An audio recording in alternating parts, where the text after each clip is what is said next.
I want to get to the part where you talk a bit about the identifiable physical characteristics outside of that extreme example of like the iceberg homes, when how the especially with these tall thin towers, right, or these corporate glossy looking condominium complexes in urban spaces in particular, but also in other areas, as being very standardized but also architecturally unique and sexy in a way, but at the same time the units look very similar. There you can put a dollar figure probably in terms of an appraisal on what a condominium unit would look like in one of these buildings fairly easily. So that part is fascinating to me. Can you talk a bit about that? Yeah, it's a really great question. So I mentioned that this desire for architectural assets to become more liquid, to move down that liquidity spectrum. So one thing that helps that occur is a high degree of standardization, because historically, every building being different with its own very unique characters meant that a potential buyer would have to do all this kind of effort and work to understand its uniqueness. The more it's standardized, the more that kind of work is reduced, and therefore in its absence the asset becomes more liquid. So liquidity is related to spatial standardization. To be very literal about this, $1 bill is like every $1 bill. You don't have to like analyze it and be like, oh my God. So the closer an architectural thing becomes to the dollar bill, the more, we could say that is standardized and therefore liquid. Interestingly, so there is a kind of spatial financial ecology in a way, where standardization, though, is often accompanied by a version of iconicity. And the iconicity serves a role to kind of as almost advertising the standardized assets, right? So it's like, how can we give you something that is very liquid and standardized and will help your investment portfolio? It's branding. Exactly. Am I going to go to JP Morgan, or am I going to go to exactly. Whatever. Yeah, exactly. Deutsche Bank. Yeah. Exactly. So, and sometimes the iconicity is in a building that is like literally like super iconic, that let's call it a museum, and that it is placed in close proximity to a bunch of super standardized condominium units. And it's almost that the museum is understood in this sort of spatio-financial ecology as drawing people in through the branding, and then to seed the adjacent area with investment desire.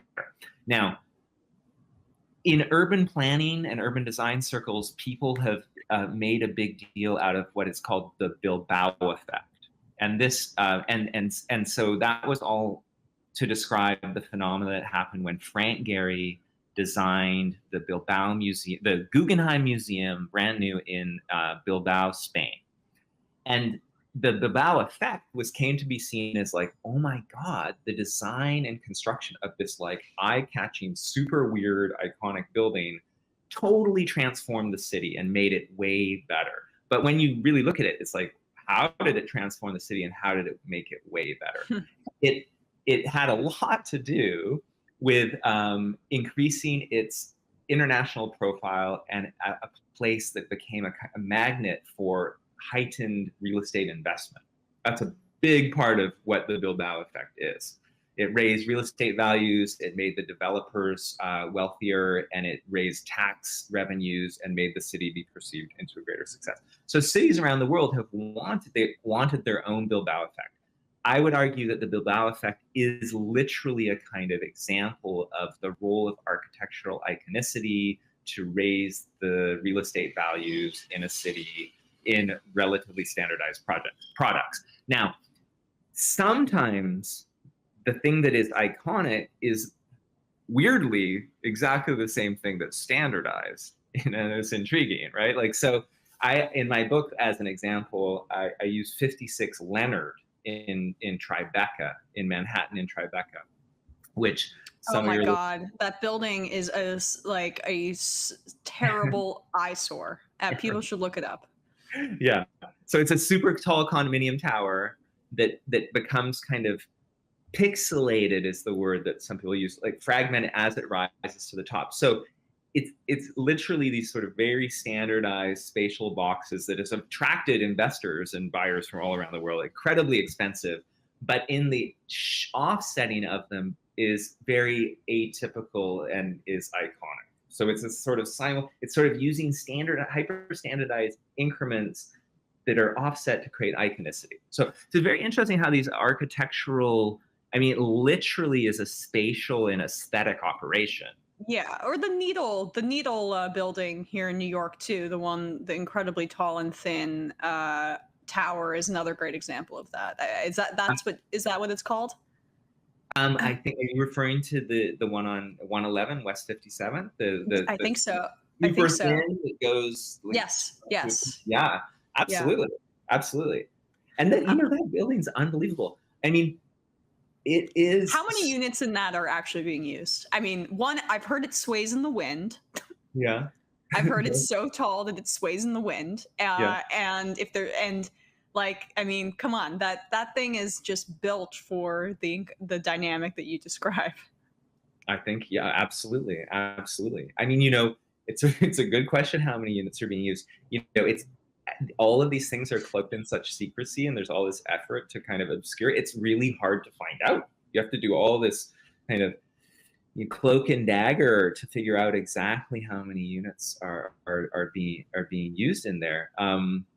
But I mean, I find it so amazing. I mean, that literally is one of the tallest buildings in the world.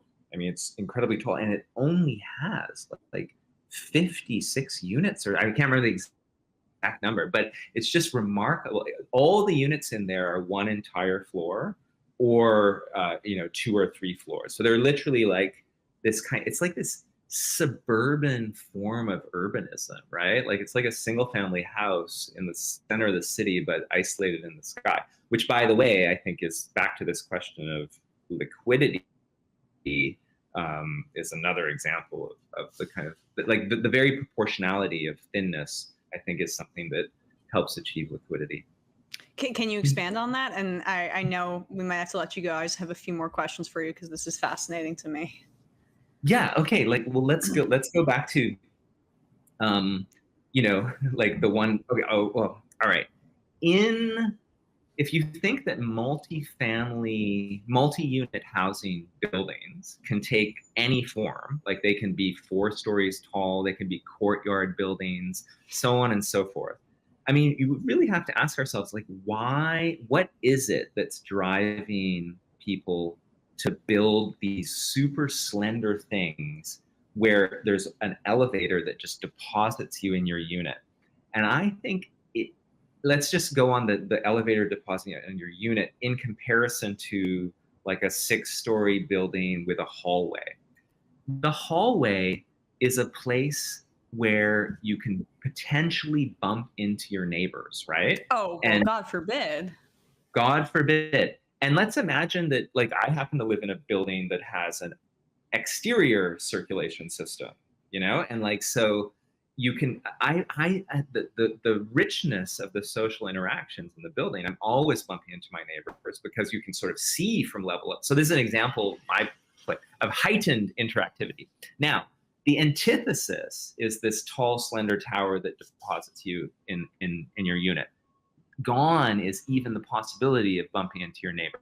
Now, I think that literally that logic of like never bumping into your neighbor also helps the liquidity, because the bumping into the neighbor is another form of local specificity that kind of demands like knowledge about and kind of labor associated with it. And to eliminate that produces this heightened degree of frictionless social being. So social disentanglement is another story of financial finance capitalist architecture. And to kind of disentangle the possibilities of interaction is a big component of this. And so circulation routes, how an elevator is placed, all of these are very literally employed, I think, in this overall logic. And these super thin towers in Midtown Manhattan are a kind of extreme example of this. But actually, when you see it in sharp relief there, you can find it in much less extreme forms in